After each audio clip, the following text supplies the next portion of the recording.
Fiwe. Amen. Kegasta Yesu. Kegasta Mesi. Siku moja katika kitabu cha Mathayo 8 mstari wa 1 mpaka wa 4, kulikuwa na mtu mmoja ambaye alikuwa mgonjwa.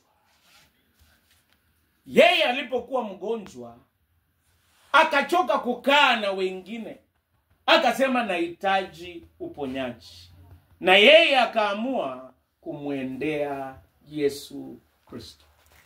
Wakati mwingi hii dunia kutakuwa na wakati tutakuwa wagonjwa.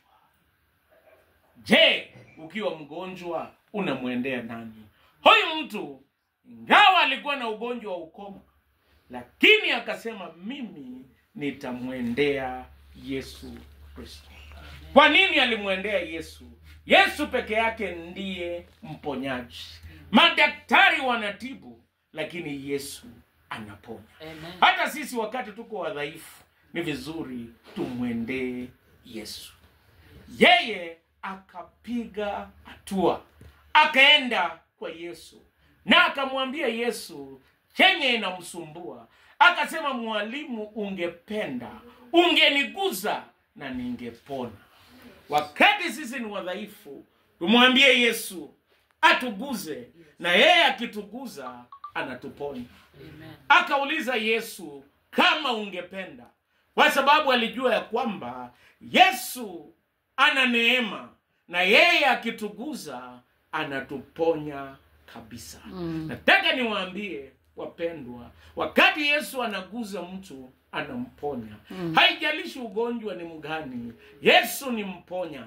Hakuna neno lisilowezekana kwake. Tuombe atuguze, na akisha atuguza yeye atuponya. Na akituponya anatuponya kabisa.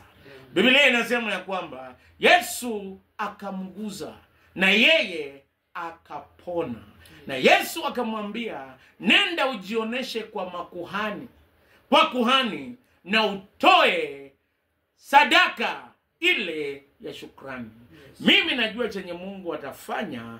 Jambo la kwanza, baada ya kutuponya atatoa ishara ya kwamba ametuponya. Sio ishara peke yake, atatoa na thibitisho, na baadaye tutamshukuru kwa yale ametenda. Amen. Na imani ya kwamba watu wote ambao ni wadhaifu Mungu atawaponya katika jina la Yesu Kristo.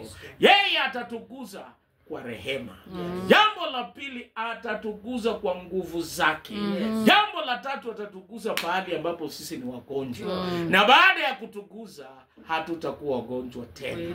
Yeye ni daktari wa ajabu. Yeye ndiye alitutuma hapa, na kwa neema yake atatuletea uponyaji.